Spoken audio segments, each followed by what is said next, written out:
बिस्मिल्लाहिर्रहमानिर्रहीम। अस्सलामु अलैकुम students, welcome back to my YouTube channel smart admission. Hope so आप सब खैरियत से होंगे। स्टूडेंट्स, आज की वीडियो में मैं आपको बताऊंगा कि अगर आप BS agriculture, BS honour agriculture में एडमिशन लेते हैं तो आपको जॉब जो है वो कहाँ मिल सकती है, आप बीएस एग्रीकल्चर का स्कोप क्या है। उसके अलावा आपको ये बताऊंगा कि बीएस एग्रीकल्चर क्या एडमिशन के लिए एलिजिबिलिटी क्राइटेरिया क्या होता है, इसके लिए कितने मार्क्स चाहिए आपको बीएस एग्रीकल्चर में एडमिशन लेने के लिए। और इसके अलावा अगर आपको जॉब मिलती है बीएस एग्रीकल्चर करने के बाद, तो आपको बीएस एग्रीकल्चर के बाद जॉब के बाद जो आपको जो जॉब मिलेगी उसमें आपकी सैलरी कितनी होगी, प्राइवेट सेक्टर में, पब्लिक सेक्टर में, मिनिमम आपको कितने मार्क्स चाहिए बीएस एग्रीकल्चर में एडमिशन के हवाले से, तमाम डिटेल स्कोप के हवाले से भी आपसे इन्फॉर्मेशन शेयर करूंगा। कौन कौन सी यूनिवर्सिटी जो है बीएस एग्रीकल्चर में जो है वो एडमिशन दे रही है 2023 में, जिनका मैं आगाज हो चुका है, उस हवाले से कंप्लीट डिटेल आज की वीडियो में आपसे शेयर करूंगा। तो वीडियो में अपडेट शेयर करने से पहले अगर अभी तक आपने हमारे यूट्यूब चैनल स्मार्ट एडमिशन को अगर आपने सब्सक्राइब नहीं किया तो इसको लाजमी तौर पर सब्सक्राइब कर लें, ताकि हमारी आने वाली तमाम एडमिशन की, मेरिट लिस्टों की, स्कॉलरशिप की अपडेट्स का जो नोटिफिकेशन है वो आप तक पहुंच सके। स्टूडेंट्स, सबसे पहले आपको मैं बीएस एग्रीकल्चर का स्कोप जो है वो बता देता हूं कि आपको जॉब कहां मिलेगी। उसके बाद हम इसके एलिजिबिलिटी क्राइटेरिया और एडमिशन की तरफ जाएंगे।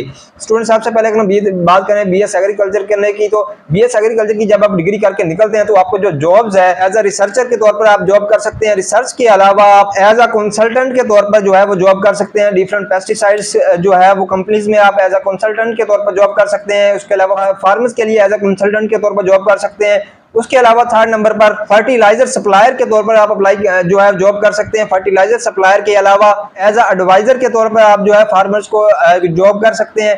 पांचवें नंबर पर अगर हम बात करें तो बीएस एग्रीकल्चर करने के बाद एग्रीकल्चर मैनेजमेंट के तौर पर, एग्रीकल्चर मैनेजर के तौर पर आप जॉब कर सकते हैं। उसके अलावा आप एज अ साइंटिस्ट के तौर पर जॉब कर सकते हैं। साइंटिस्ट के अलावा नेचर रिसोर्स मैनेजर के तौर पर जो है वो आप जॉब कर सकते हैं। नेचर के जो रिसोर्सेज हैं उनको मैनेज करने में और उनको प्रोटेक्ट करने में आप जॉब कर सकते हैं। इकोलॉजिस्ट के तौर पर आप जॉब कर सकते हैं। बायोकेमिस्ट के तौर पर आप जॉब कर सकते हैं और उसके साथ साथ सीनियर लैब एडवाइजर के तौर पर भी आप जॉब कर सकते हैं। उसके बाद अगर मैं आपको बताऊं बीएस एग्रीकल्चर का, तो पेस्टिसाइड्स कंपनी में जॉब कर सकते हैं। पेस्टिसाइड्स कंपनी के अलावा आप एज अ एजुकेशन डिपार्टमेंट में आपको जॉब ऑफर की जा सकती है। अगर आप एमफिल पीएचडी करते हैं तो आप यूनिवर्सिटी लेवल पर लेक्चरर भी लग सकते हैं। अगर आप बीएस एग्रीकल्चर में अपनी स्टडी जो है वो कंटिन्यू करते हैं और इसमें अगर मजीद आप पीएचडी करते हैं तो। उसके बाद अगर हम बात करें तो सॉइल टेस्टिंग लैब्स होती हैं, उनमें भी बीएस एग्रीकल्चर करने वाले बंदे को जो है वो जॉब ऑफर की जाती है। इसके साथ साथ टिश्यू कल्चर, जेनेटिक इंजीनियरिंग के प्रोग्राम्स होते हैं, उनमें भी आपको जॉब जो है वो ऑफर की जाती है बीएस एग्रीकल्चर करने वाले बंदे को। इसके अलावा लैंडस्केपिंग इन हाउसिंग अथॉरिटीज जो होती हैं उनमें लैंडस्केपिंग में भी आपको जॉब जो है वो ऑफर की जाती हैं। और उसके साथ साथ जो एग्री बेस्ड इंडस्ट्रीज हैं, क्योंकि हमारा कंट्री जो है वो एग्रीकल्चर कंट्री है पाकिस्तान, तो इसमें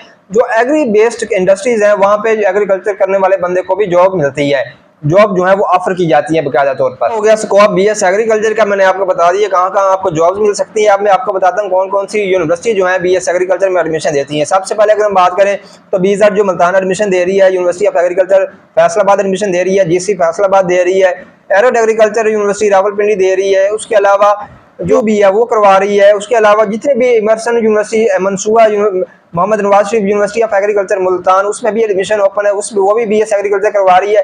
तो जितने भी यूनिवर्सिटीज है तकरीबन सारी बीएस एग्रीकल्चर की जो डिग्री है वो करवा रही है। तो आप लोग बीएस एग्रीकल्चर में एडमिशन इन तमाम यूनिवर्सिटी जो मैंने आपको बताई है इनमें ले सकते हैं। अगर फीस स्ट्रक्चर की बात करें तो अगर आप बीएस एग्रीकल्चर में अगर आपका बीजर जो मुल्तान में एडमिशन होता है मॉर्निंग में, तो आपकी जो फी होगी वो 30,000 होगी। और उसके अलावा अगर आपकी फी इवनिंग की बात करें तो अगर आपका एडमिशन इवनिंग में होता है बीएस एग्रीकल्चर में, बीजर जो मुल्तान में, तो आपकी फी जो है वो 50K होगी। 50,000 जो आपकी फी होगी वो बीजर जो मुल्तान में इवनिंग के प्रोग्राम में के लिए होगी। तो इस तरह डिफरेंट यूनिवर्सिटीज का जो फीस स्ट्रक्चर है वो वेरी करता है। देयर अबाउट इतनी ही होती है हर यूनिवर्सिटी की फी, जो मैंने आपको बीजर जो मुल्तान की बताई है। तो जो स्टूडेंट्स एडमिशन लेना चाहते हैं बीएस एग्रीकल्चर में, तो स्टूडेंट्स मैंने फीस स्ट्रक्चर भी आपको बता दी है, जॉब्स भी बता दी है।